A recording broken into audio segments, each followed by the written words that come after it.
18. Oh, so sweet. Na-miss nyo ba kami?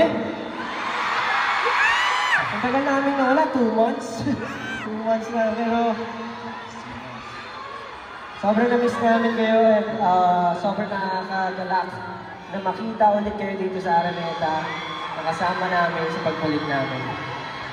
Maraming salamat po. Sana na-enjoy niyo yung 3 songs na na-perform namin kanina. And sa ngayon, napakabilis ng oras, pero we're down to our last song. Pero yun nga po, if nagustuhan niyo yung mga kanta, part po yun ng sa aming latest EP na Pagtatag. So may mapapakinggan niyo po yan sa mga music platforms. So, sana po ma-check niyo. Maraming salamat. And of course, if you want to be updated sa mga next events namin, para sa mga announcement namin, you can follow us on all of our social media platforms. Just search for official SB19 or SB19 official. Thank you so much. And speaking of official, we have a few announcements to make. Kasi, basta, on October 1, you can head on to our social media accounts for some exciting news. Tandaan nyo ha, October 1 at 7 p.m. Nakakainis naman kasi pabitin ka. Sabi mo may exciting news ka, pero pinabang mo sa October 1. Ganito na lang. Oh, sige. Magsasabi na ako ng isa. Ano yan? Kasi hindi na ako makapagpigil eh. Siyempre nandito yung 80, na-miss nila tayo. Dapat meron tayong sasabihin na something for them. At something.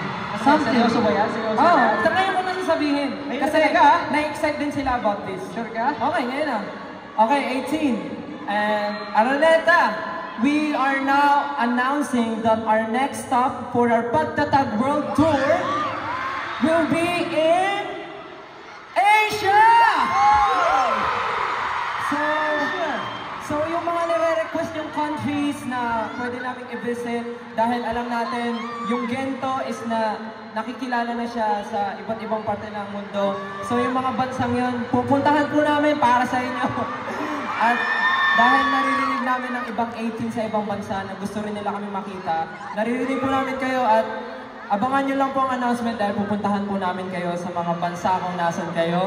Just make sure to follow us on our social media para maging updated po kayo sa mga following tours na gagawin po namin. Okay! And hindi po mangyayari yan kung hindi dahil sa mga tao behind us. Wala kami rito kung hindi dahil sa Sony Music Philippines, sa lahat po ng production crew na nandito, sa team namin, syempre, ayan, maraming salamat. And of course, sa host po natin tonight, kay Miss Sab and VJ Ai, maraming salamat po. Ayan, thank you so much, guys. And of course, thank you for sharing the stage with us tonight. Kay Beanie, Zach Tabudlo, and of course, Ben and Ben. Maraming salamat sa Araneta Coliseum, sa Zaki Fights, Liwanag, and of course, 18. At syempre, bago matapos, ang Watsons fans! Again, Watsons, thank you so much for making this event possible. We are very happy to be one of the artists performing here tonight. We're very happy and we're very blessed na mapabilang sa mga wonderful name ng artists na nandito ngayon. Maraming salamat. At sana po na nag-enjoy po kayo sa mga performance namin. Once again, ako po si Pablo. I'm Josh. I'm Stel. Once again, I'm Justin, And this has been SB19!